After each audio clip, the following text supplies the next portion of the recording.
On this episode of Create, Consume, Repeat, I'll discuss 4 things you need to consider before purchasing a Red Komodo. Purchased 3 months ago, the Red Komodo has quickly become my go-to camera for both professional and personal projects. Having used it with a wide range of lenses and accessories across a variety of shoots, I can tell you everything you need to buy if you plan on picking one up. And just in case you're wondering, I am not paid or sponsored by anyone.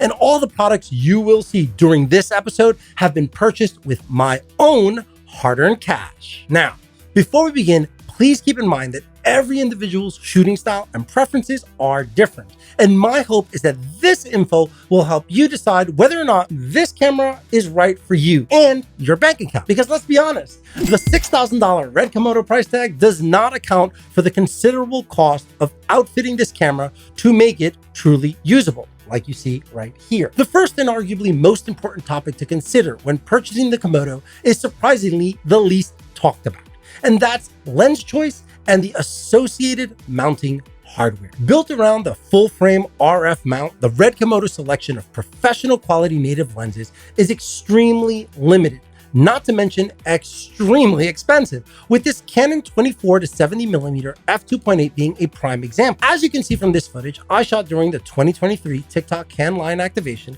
the Canon is worth every single penny, boasting in-lens image stabilization and razor-sharp rendering.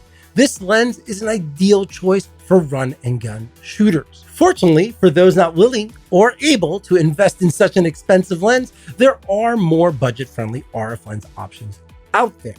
However, you should be mindful that certain lenses like the Canon 16mm f2.8 rely on the Canon in-body processing to correct chromatic aberration and barrel distortion, which can lead to less than ideal results when used with the Red Komodo. Now, in order to alleviate this RF lens issue, Red has included an RF to EF mount adapter, allowing us the ability to adapt any EF class you may already own or decide to purchase due to its lower cost when compared to its RF counterparts. Just bear in mind that the build quality and fit of this included adapter isn't great, forcing most owners of the Komodo to open up their wallets and purchase a better adapter. Not interested in RF or EF lenses and have your heart set on Cine Glass? Then be prepared to spend even more, as PL lenses and the required lens mount can be costly. So as you begin to research PL mounts, I suggest considering the Kippertie Revolva system, which despite being 3 to 4 times more expensive than a standard PL mount, it also provides the convenience of 4 stops of ND filtration per interchangeable disc, allowing you to quickly change ND strength during your shoot, thus speeding up your workflow and making the investment worthwhile.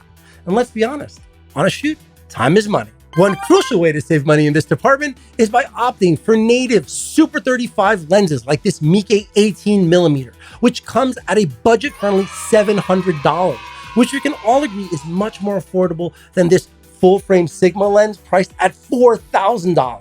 And for those concerned about a compromising quality due to the price difference, just take a look at this footage I shot on a recent trip to Mallorca using the Miike lens. It's evident that the Miike lens performs well beyond its price point. Unlike the Sony a7S III and Canon R5, the Red Komodo does not come packaged with a battery. So you will need to decide from the jump where and how you plan to use this camera. Will you be shooting handheld or on a gimbal? Will it be short bursts during run and gun filming or long takes during a documentary shoot? Each situation will require different powering options and possibly even an adapter. Now, if you plan to mount this on a gimbal, just pick up a few Canon BP 955 batteries, since they are small and extremely lightweight. Plus, they grant you the ability to hot swap, which is essential since shutting down and powering up is a time-consuming process with the Red Komodo. Want to run for extended periods of time? Then you'll want to consider V-mount or gold mount batteries. Just don't forget to add in the required adapter. I personally recommend the Bebop V-Micro V-mount battery adapter plate for the Red Komodo due to its side-loading form factor, which grants a totally unobscured view of the top screen, and more importantly, offers multiple external power connections that are essential if you plan to use accessories like an external monitor, focus motors, or a wireless transmitter. While on the topic of accessories, we should discuss rigging. Now, I'll be the first to admit, the moment I saw the Red Komodo, I dreamt of shooting with it like if it were a Hasselblad.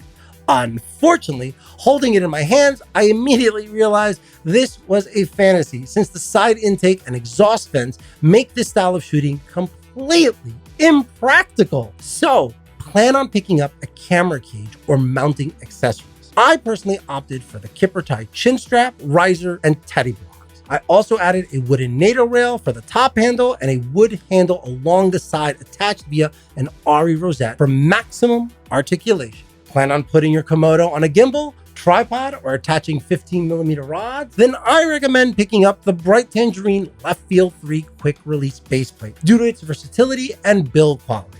This thing is built like a lightweight tank. Now, there are a ton of content creators that swear the top screen is perfectly fine for a shoot, or that you should connect your mobile phone via Wi-Fi to monitor your footage. Respectfully, those options should only be used as a last resort. Whether it's a 5-inch or 7-inch external display, there are a ton of options out there with SDI ports. But as someone that owns an Atmos Ninja 5, Shinobi, and port keys, the best choice is obviously what you can afford. But I would be doing you all a disservice if I didn't recommend you invest in something higher end, like the Small HD Cine 5.